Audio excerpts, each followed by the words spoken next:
Hi, friends. I just wanted to give you a quick heads up that the audio on this is just a tad echoey. I did my best to fix it. I'm still learning, so bear with me. Thanks.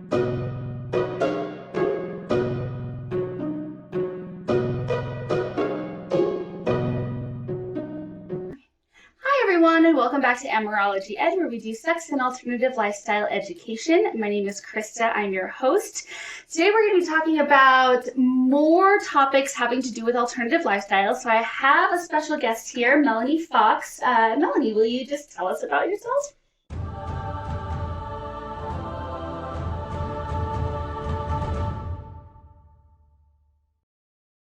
I'm Melanie Fox. I grew up in Utah my whole life, and I really enjoy living here, and I appreciate you inviting me, and hopefully we'll clear up some questions about my lifestyle and how I live. Perfect. Yes, absolutely. So what is your lifestyle? Well, I normally daytime, I'm just a regular guy. Mm-hmm. I have a regular day job. Mm-hmm. I like to wear women's clothes, obviously, and it's for me, it's a self-esteem thing, and it lets me express myself how I want, and it's like living it's like I have two spirits. Let's say that. Sure. Okay. And I like them both to come out, and like my male side, I like to make money and work hard, and then when it's time to be Melanie Fox, I like to go out and have fun, and I'd like to be nice to people, and I'm friendly, and so yeah. That's how we met, in fact. You were just super friendly to me, so. Yes. I remember the day. So when we were talking, you were saying that you kind of consider yourself what you would call a tranny. What does that mean? Well, tranny, I don't know if I really like the word tranny, but it's kind of a stereotype, I guess. Yeah. And it's kind of like a cross-dresser in a way, or it's not a drag queen per se, but it really, to me, as growing up as a young boy in my household, we heard the word tranny occasionally, but that was short for transvestite. Mm-hmm. And so a transvestite isn't a drag queen, or it's kind of hard to explain, but they do what they do for sexual reasons. Mm-hmm. But for me, it's not really always about sexy. Sure, it is sexy, and I like to feel sexy. Yeah. And people say I'm sexy, but for me, it's more self-esteem, and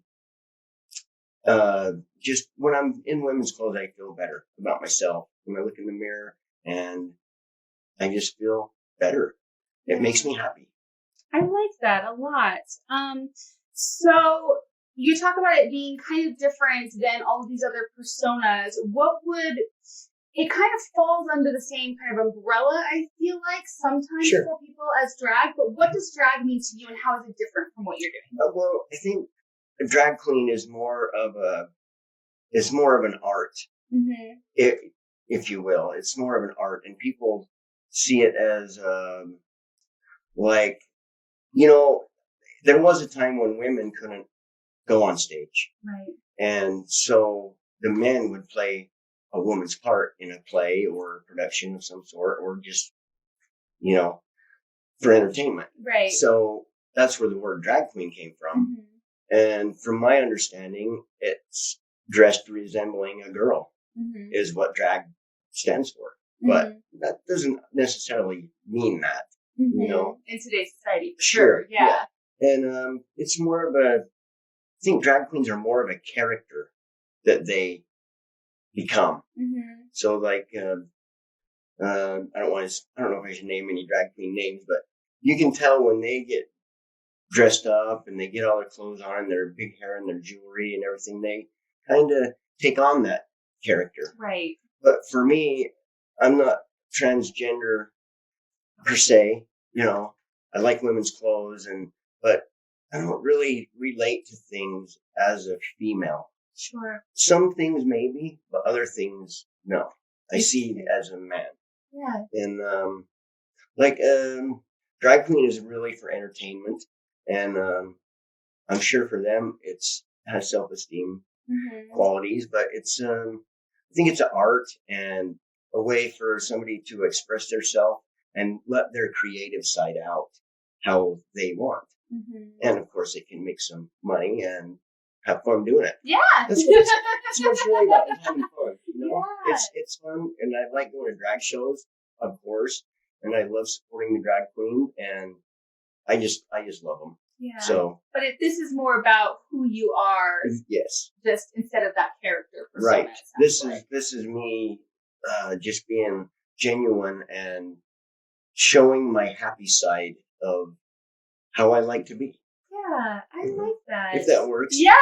Okay. No, absolutely. So you do a lot of youth work surrounding this type of stuff too. Yes. Tell me about that.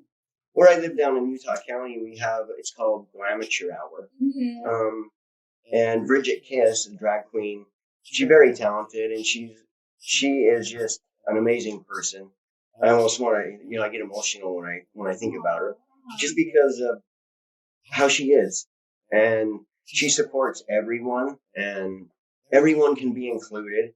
The Glamature Hour is for all ages, drag show. Okay. And it used to be put on by Provo Pride. They did a lot with it, and the people that are involved in Provo Pride were really supportive. And it was part of my title as it was Righteous Miss Provo, but now they changed it to Provo Pride. Pride of Provo. Pride of Provo. Yeah, Provo's Pride. Sure. And the drag queen that's the title holder now is very proud. She does a very good job, and it opens doors for you also. Yeah. But them kids at Glamature Hour, because anybody can do it, and you don't have to necessarily do like a drag queen performance. You can do what you feel like. Just express yourself. Sure, exactly. Yeah. And it's a safe place for them. Judge-free, judgment-free. It's a lot of fun.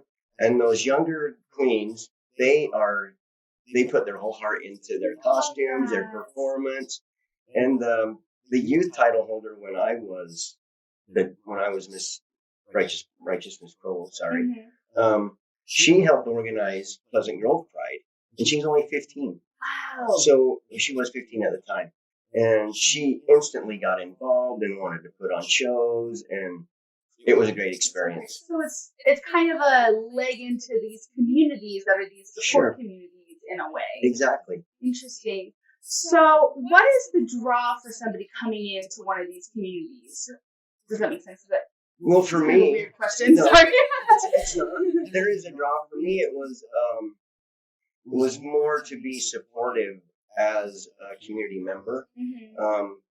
I was married for a very long time, and growing up, I was taught not to be how I am. Right. I was taught way different. Right. So I came from a fairly religious family, and they were pretty kind of judgmental, sometimes racist. Sure. And, in Utah County, they're very conservative down there, and it was hard for me to be myself. So, I would, if you don't mind, let me tell a little bit of my story. Not at all. When I was young, I would get dressed in girls' clothes, and when I was really young, like a teenager, 13, but I had to hide. I had to go somewhere to hide. I couldn't just go out of my house, or, I would skip school. Yeah. So I could go dress up while nobody was home. And then I'd have to bring change before people got home. Not too many people know these things about me, so I'm letting out some secrets. Oh, you're so sweet. I'm letting out some secrets. I'm letting out some real secrets. It was really scary, actually. So it's been a progression through my life. As I became an adult, I would get all dressed up, like in the early 90s. Times were a lot different then. There was a lot more hate, not less acceptance wasn't as popular it is now. That's the thing I wanted to hit about the kids. Yeah. A lot of it has to do with their parents. Their parents are letting them do what they want and be themselves. So we got to give props to the parents, because that's a lot of where the support comes from.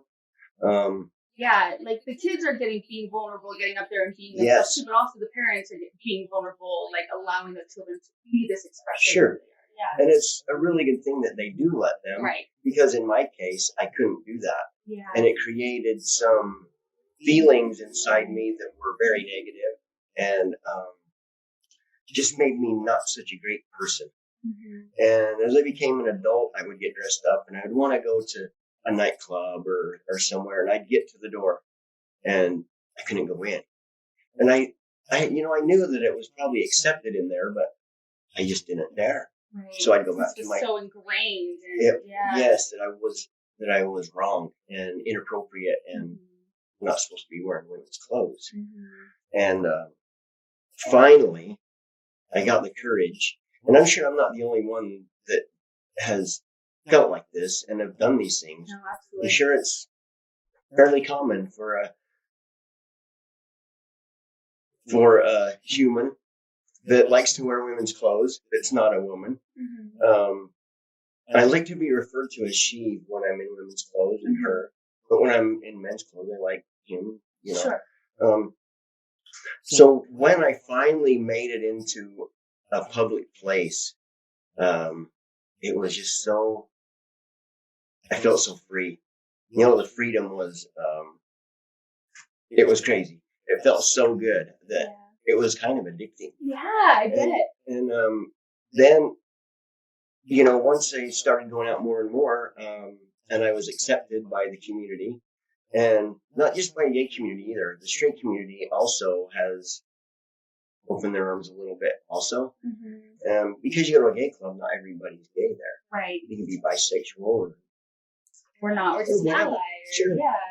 Just a friend. And that acceptance really changed my whole life, to be honest. So great. And my whole personality and how I thought of things, and it really made me a much better person once I got the courage to get out there in public and be myself. It was very free. I felt freedom. I felt like I was kind of let out of jail in a way. I felt like I was locked up in my own mind. And it'll make me emotional the way it made me feel, because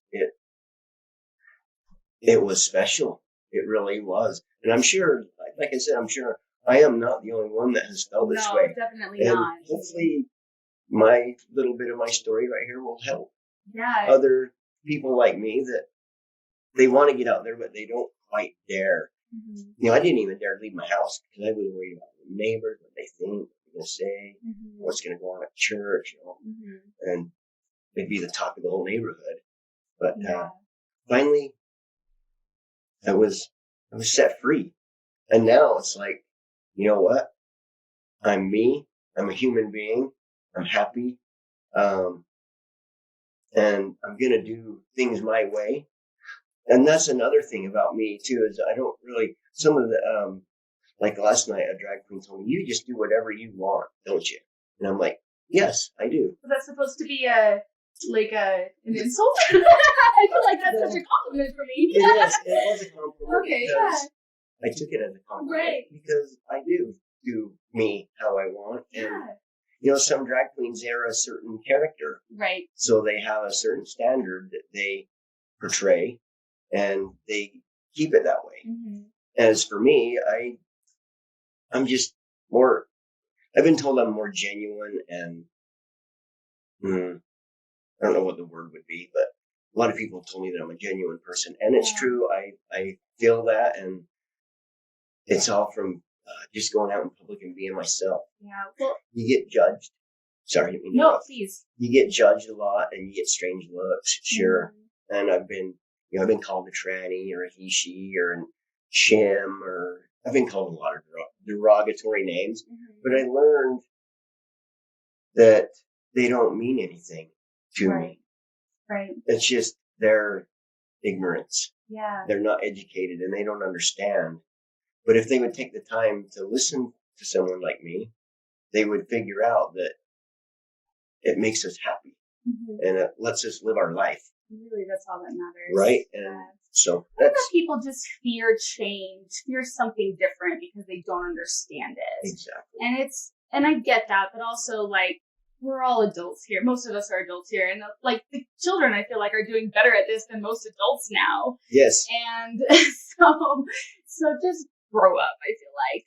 But yeah, that's interesting. I really like how you're reclaiming some of those kind of derogatory terms too. Like when I was talking to her, I was actually really surprised to hear that you referred to yourself as a tranny. I was like, oh, I would never have thought to say that, but that's interesting. I used to be really insulted by someone calling me a tranny. Mm-hmm. And anymore, it's just because you don't know. Mm-hmm.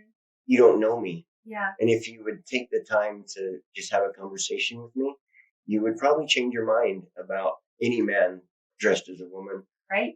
Or a woman dressed as a man. Mm-hmm. It's the same. There's people underneath there. Yeah. Exactly. We're humans. Mm-hmm. That's how I see it. And if they would just learn, they would probably see it that way too. So we've touched on this, and I think this is a good leeway. What are some of the challenges to being in and coming into a lifestyle like this? Well, for me, having the clothes you need. That's a big one. Yes, it takes a lot because you're buying men's clothes and women's clothes, and the makeup and the hair and the shoes, and to get how you want to feel good, it costs money. Yeah. And there's ways to do it that's affordable. Mm-hmm. I mean, you don't have to go spend thousands of dollars. Sometimes I do, and I'm sure I have. I quit adding it up. And I like to shop.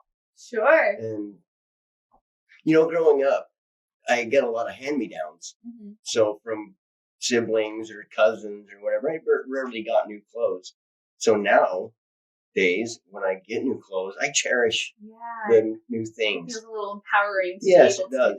And I cherish that stuff. And like my dressing room is just, it has a lot of things that I probably will never throw away because they mean something to me when I came out in public, and I was wearing that day when this happened, and so it means a lot to me. Yeah. But at the same time, I like to perform.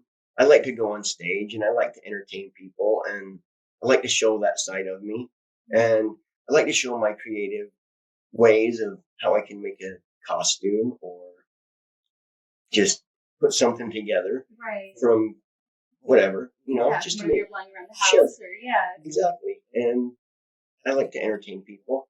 And the thing of it is, if I see one person smile, or if I'm trying to make someone laugh, it's worth it. Mm-hmm. It's worth every bit of effort, even though it may have taken me 3 or 4 months to make the costume that I'm wearing, and I wear it for 3 minutes. Big deal. It was worth it. Yeah. So, yeah. I think, like you said, it's inspiring. You never know who's watching and who's going to need that at that moment in order to be their true, authentic self. Sure. And so it's inspiring that you are able to be vulnerable. And thank you for sharing your story, by the way, too. Mm-hmm. I really appreciate that vulnerability. I hope it'll help someone. Yeah, I hope so, too. I think it will. Mm-hmm. That's not uncommon, I don't think. Yeah. So, kind of along those lines, anybody who is coming into this lifestyle that is wanting to experience that or what's the word I'm looking for? Explore that within themselves and doesn't know how to go about doing that, do you have any advice or resources or anything like that? Well, I will be a resource. You can find me on Facebook, Melanie Fox, and I will chat with you, and I will give whatever advice I feel I can. Perfect. And I'll link to that in the show notes as well. And I say just do it. Yeah. Find the courage in yourself and just be you. And don't worry about what people think or say. Mm-hmm. Ignore it. Let the feeling be your feeling. Let it make you happy. Yeah. And I could help. I could help somebody if they need it, and I'm sure. It's also really just having a friend to go out with. Sure. Too, so, safety. That's the thing. It used to be so scary in the 90s, and there was a lot more hate, and it was really scary to go out by yourself. It was better to go in groups. Yeah. There was people that actually really hated people like me and watch for us at a club or whatever, and want to hurt us Yeah. any way they could. Mm-hmm. So now it's a lot different nowadays, and it's a lot better. That's good to hear. It is. I know it still happens, but Yes, I hope that it continues to get better. Yeah. Well, is there anything else that you want to express that we didn't touch on? You know, people like me sometimes, they have a hard time with their self, and suicide among transgender people or people like me or just a gay person is very difficult. Yeah. And if I could help somebody not even think that, to go that way, and to inspire them to be their happy, genuine self and come out and experience it, because that's all it takes, is that one experience to feel that joy and freedom, and to have one person accept you as who you are. It makes a big difference. So yes, find me. I will help anyone that I can. And yes. Do you have any shows coming up or anything that you want to plug? Yes, but I don't know the dates right off. Oh, that's okay. So if you know the names, I can link to it in the show notes, and then you get the dates if you want. But I was a crown princess for the royal court of the New Spike Empire. Sorry, and they have a lot of fundraisers and shows. And in March, they have, I think their aides. They have a whole week of fundraising. Cool. That the emperor and empress is it's part of their obligation as being on the board of directors for the nonprofit, and they do a great job. They change lives. They really do. I had a great experience with them. It was a really proud moment in my life to spend that year as their crown princess, which put me kind of sixth in the line. Okay. But it didn't matter. I was just proud and happy to be there and to help. And if I can help one person, it's worth it. But they have their AIDS week coming up in March. Okay. So you can look into that on rcgse.org. Perfect. Glamature Hour is once a month. It's at they changed the venue. Sorry. That's okay. I'll be able to look it up, and we can. Third Space Studio. It's in Provo, 1 Center Street. It's Okay. easy to find, and it's a good place to have the shows for the kids. And also in Provo, they have drag shows, the Divine Sister Misters. Their drag shows they're very fun. It's a little different than the ones up here. I can't explain it, but they're all a lot of fun. You'll enjoy yourself. Come in, just gay, straight, bisexual, whatever. Just come in and have fun with us and enjoy the show and enjoy the creativity and the art that they express. Perfect. Well, I really appreciate you being here and being a resource for people that might need it. People are welcome to follow questions to me if they want, or they can reach out to Melanie, and I'll put her information in the show notes. Please do reach out if you want, yes, because absolutely. That's why we're doing this. So thank you so much. I really appreciate everything you have. Yeah. Thank you for having me. Yeah, as always, you can find me at AmourologyEd, at AmourologyEd on all social media. You can join my Facebook group. Melanie is on my Facebook group if you have any questions as well. And then you can join my Patreon at AmourologyEd. You can like and subscribe or tell a friend if you really like this and think it's interesting. Or not, you do you. And right. I live by that rule. Right? Thank you so much. Thank you.